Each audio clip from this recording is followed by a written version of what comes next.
And now, it's time for another Dice Tower review with Tom Vasel. Hey folks, I'm Tom Vasel, and today we're going to be taking a look at Gugong. This is a game in which you are trying to get the most points, like a lot of these games have, and you're doing so by being a sort of a trader. You're going to go around and give gifts to the people so that you can use actions that they have access to. But of course, if you're going to give someone a gift, you want to give them a better gift than the one that they're giving to you. And if you're not giving them a better gift, maybe give them a little something on the side to help make the gifts equal. So this is a gift-giving game, more like an action selection game with various ways to score points. Here's how it plays.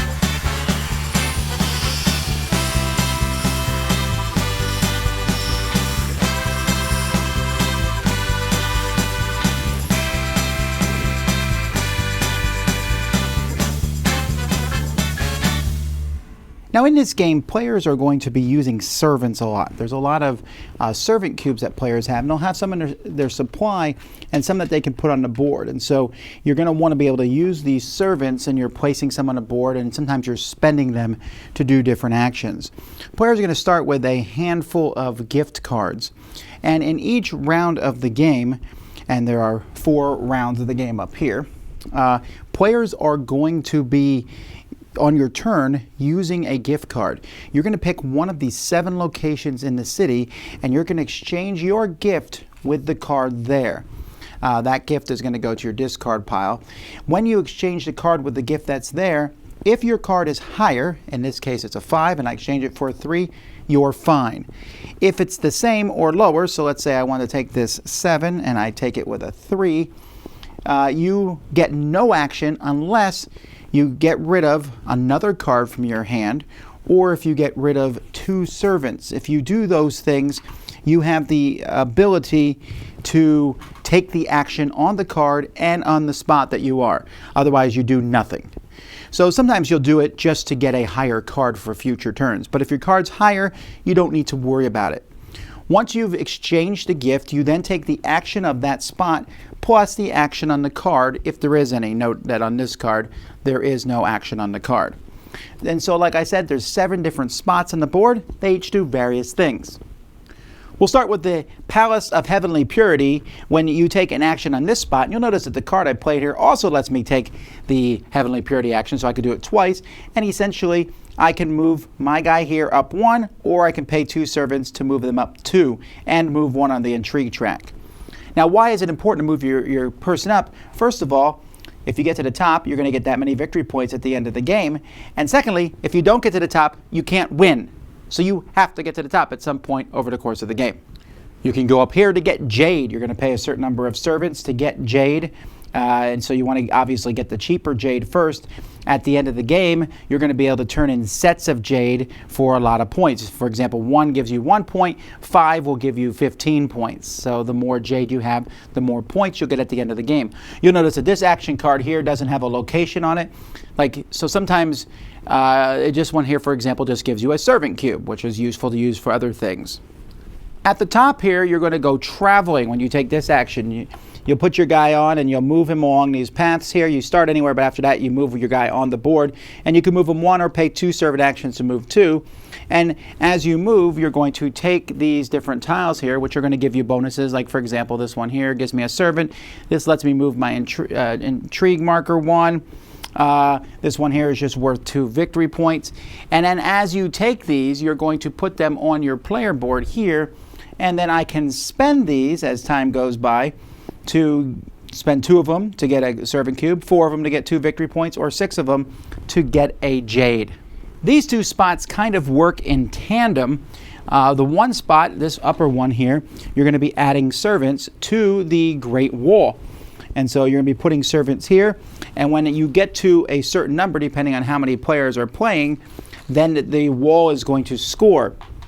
And so whoever has the most cubes on the wall is going to remove their cubes. Everyone else's will stay. They get 3 points, and they get to move up 1 on the Palace of Heavenly Purity. Then everybody who has cubes there is going to be able to spend their intrigue that they have down here to do various things.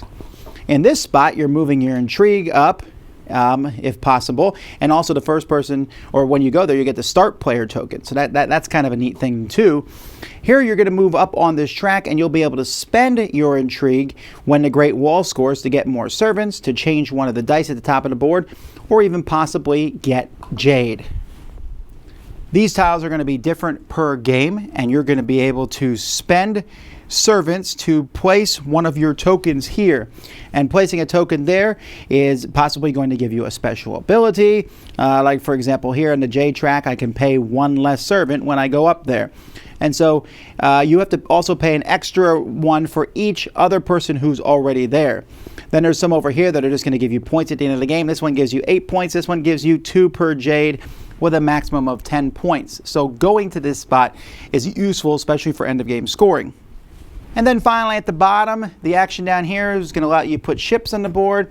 And also, if you already have a ship, drop cubes off in a ship. When your ship is completely full, it's going to come off and you're going to score or get some sort of benefit depending on how far it is. Getting 4 victory points, getting a new gift card. There's a pile of these gift cards next to the board, so that gives you more actions and more things that you can do. Or getting your double servant. Each person starts with a double servant, and this counts as 2 servants when you put it out in different spots. It's longer when it's on the Great Wall. It's just a really cool piece. Each time you do one of these, you'll put a cube here to show you can only get the double servant once. You can only get 2 of those extra cards, gift cards, and you can only score the 4 victory points. And this is going to continue. At the end of a round, players are going to get servants and get bonus servants if your gift cards that you have taken that round match the numbers on the dice at the top of the board. And then some other things will happen at night phase. Things are refilled and some people get points for various reasons. After 4 rounds of the game, you're going to add up your points for Jade, which is shown right here, for those endgame scoring tiles, for moving up on the Heavenly Purity, the House of Heavenly Purity. Forgetting that if you don't get all the way up there, you can't win. Your total score is 0 at the end of the game. But then you just add up your points. If you've made it to the top of the Heavenly Purity, the Palace of Heavenly Purity, and whoever has the most points is the winner. The board for this game is really gorgeous as you take around and look at the background of the board. And I'm really a big fan of the artistry on this. And yet at the same time, I feel like it doesn't actually detract from gameplay. Sometimes the art can be distracting. I think it looks really good here. You got your little guys that are moving back and forth, and the cubes are, well, they're cubes, but because they're cubes, they allow the Great Wall here to look like a wall. And the dice are actually really nice too. The cards have pretty neat gifts on them. They're easy to tell. There's a lot of iconography in the game, but I don't feel like it's overwhelming. Overall, I'm pretty happy with the different components of this game. Even the player board has notches in it to put the different things. Shows a lot of symbols there what to do during each time frame of the game. But once you understand it, it's not that complex. So overall, very good components in this game. The theme here actually is pretty interesting, right? The theme is set in 16th century China, and so the emperor has outlawed corruption, so you can't accept money for stuff, but you can accept gifts. So this whole gift card thing is really fascinating because when you switch cards, you want to get cards that are high in value if possible. Like if I switch a 9 for an 8, that's pretty good because I'll be able to switch the 8 for something else. But that card may not be in a location that I want to use at that point in time. And some of the lower cards also have better actions on them. So there's this really interesting idea. You have 7 spots out there and you have several cards in your hand and you're picking a card to switch. And you're thinking about the action on the card that you're putting out and the action on the board itself. So that's kind of a fascinating thing. Now, after my first play, I was all ready to come in and be like, you have to do this. I can't remember what it was. I want to say it was Jade to win the game. And then I played and I was like, all right, maybe you have to do the corruption track. And so I think that's actually the mark of a good game. If I could sit here and say, you have to do the Jade, you have to do the corruption, you have to do the boats, you have to do the traveling, because they're all very important, but I don't think you can pick one. Each time I play, I kind of say, well, in this game, I'm going to try to ignore this because I find if you dabble a little bit with everything, you might not score a lot of points. Now, you do have to do the Heavenly Palace of Purity or whatever it's called because if you don't win the game. However, I'm not overly concerned about that. It's not like I have yet to see anyone score 0 points from that, because you can get it done. It's just something you have to do at different points. And there are various ways, there are actions and things that move you up there. And if you don't do it, it's your fault to some degree.